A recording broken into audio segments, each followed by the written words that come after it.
بسم اللہ الرحمن الرحیم۔ شروع کرتا ہوں اللہ تعالیٰ کے ببرکت نام سے۔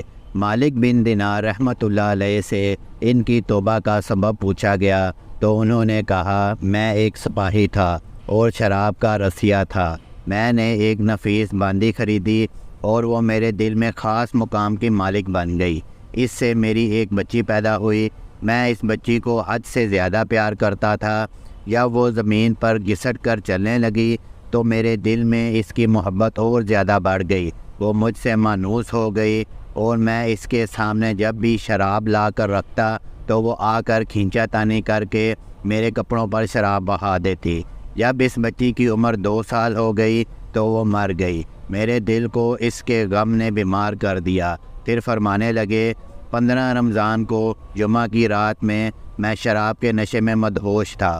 میں نے عشاء کی نماز بھی نہیں پڑھی تھی۔ میں نے خواب میں دیکھا کہ سور پھونکا گیا اور قیامت ہو گئی۔ مردے قبروں سے اٹھائے گئے اور تمام مخلوق کو جمع کیا گیا، جن میں بھی تھا۔ میں نے اپنے پیچھے آہٹ سنی، مڑ کر دیکھا تو ایک بہت بڑا اژدہا ہے، کالے رنگ کا، آنکھیں نیلی ہیں، منہ کھولے میری طرف دوڑا آ رہا ہے۔ خوف و دہشت کے مارے میں بھاگا۔ راستے میں ایک ستھرے لباس والے شخص کے پاس سے گزر ہوا۔ میں نے سلام کہا، اس نے جواب دیا۔ میں نے کہا، بابا مجھے اس اژدہا سے پناہ دو، تجھے اللہ تعالیٰ پناہ دے گا۔ وہ بوڑھا رونے لگا اور کہا، میں کمزور اور ضعیف ہوں اور یہ اژدہا زبردست ہے، یہ میرے بس میں نہیں، آگے چلو اور بھاگو، شاید اللہ تیری نجات کی کوئی اور صورت بنا دے۔ میں آگے بھاگنے لگا اور ایک بلند جگہ پر چڑھ گیا۔ ادھر میں نے جہنم کے طبقات کو جھانک کر دیکھا، ان کی ہولناکیاں دیکھیں۔ قریب تھا کہ اژدہے کے خوف سے میں اس میں گر جاتا۔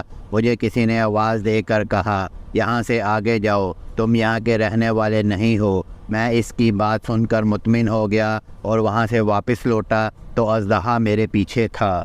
میں پھر دوبارہ اس بوڑھے کے پاس آیا اور کہا، بابا میں نے آپ سے درخواست کی ہے کہ اس اژدہے سے میری جان چھڑواؤ، آپ نے کچھ نہیں کیا۔ وہ بوڑھا پھر رونے لگا اور کہا، میں ناتواں ہوں، البتہ تم اس پہاڑ کے پاس جاؤ جہاں مسلمانوں کی امانتیں ہیں، اگر تمہاری کوئی امانت ہو تو وہ تمہاری مدد کرے گا۔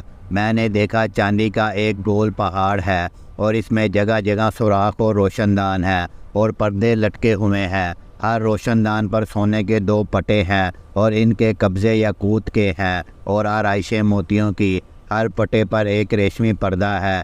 جب میں نے پہاڑ کی طرف نظر دوڑائی تو وہ فوراً اس کی طرف بھاگا اور اژدہا میرے پیچھے تھا۔ جب میں پہاڑ کے قریب پہنچا تو ایک فرشتے نے آواز دی، پردے ہٹاؤ، دروازہ کھول دو اور سیدھے کھڑے ہو جاؤ، شاید اس حاجت مند کی یہاں کوئی امانت ہو جو اسے اس کے دشمن سے نجات دلائے۔ میں نے دیکھا پردے ہٹ گئے اور دروازے کھل گئے اور ان روشن دانوں سے بہت سارے بچے میری طرف جھانکنے لگے۔ ان کے چہرے چاند کی مانند تھے۔ اسی دوران اژدہا بھی میرے نزدیک پہنچ چکا تھا۔ میں اس وقت حیران رہ گیا جب ان میں سے ایک بچے نے چلا کر کہا، ابے سب آؤ، اس کا دشمن اس کے قریب آ گیا۔ چنانچہ وہ جوک در جوک کھڑے ہو کر جھانکنے لگے۔ اچانک میری وہ بچی جو مر چکی تھی وہ بھی ان کے ساتھ جھانک رہی ہے۔ جب اس نے مجھے دیکھا تو رونے لگی اور کہا، ہائے یہ تو میرا باپ ہے۔ پھر اس نے نور کے جھرمٹ میں تیر کی تیزی کے ساتھ چھلانگ لگائی اور میرے سامنے آ کر کھڑی ہو گئی۔ اس نے اپنا بایاں ہاتھ میری طرف بڑھا کر میرا دایاں ہاتھ پکڑ لیا اور اپنے دائیں ہاتھ کو اژدہے کی طرف بڑھا دیا تو وہ بھاگ گیا۔ پھر اس نے مجھے بٹھایا اور میری گود میں بیٹھ گئی اور اپنے دائیں ہاتھ سے میری داڑھی پکڑ کر کہا، اے ابا جان، کیا مومنوں کے لیے وقت نہیں آیا کہ ان کے دل اللہ کے ذکر کے لیے جھک جائے؟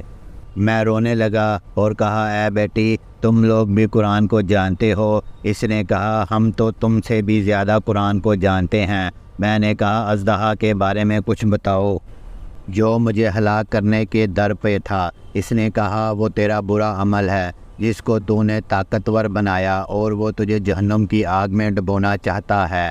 میں نے کہا، اس بوڑھے کے بارے میں بتاؤ جو راستے میں ملا۔ اس نے کہا، وہ تیرا نیک عمل ہے جسے تو نے اتنا کمزور کر دیا کہ اب وہ برے عمل کا مقابلہ نہیں کر سکتا۔ میں نے کہا، اے بیٹی تم اس پہاڑی میں کیا کرتی ہو؟ اس نے کہا ہم سب مسلمانوں کے بچے ہیں، ہم یہاں قیامت تک رہیں گے، تمہارے انتظار میں ہیں، جب تم آؤ گے تو ہم تمہاری سفارش کریں گے۔ مالک بن دینار رحمۃ اللہ علیہ فرماتے ہیں میں گھبرا کر اٹھا اور اٹھ کر شراب چھوڑ دی اور اس کے جتنے بھی برتن تھے سارے توڑ ڈالے اور اللہ تعالیٰ سے توبہ کی، اور پھر فرمایا یہ خواب میری توبہ کا سبب بنا۔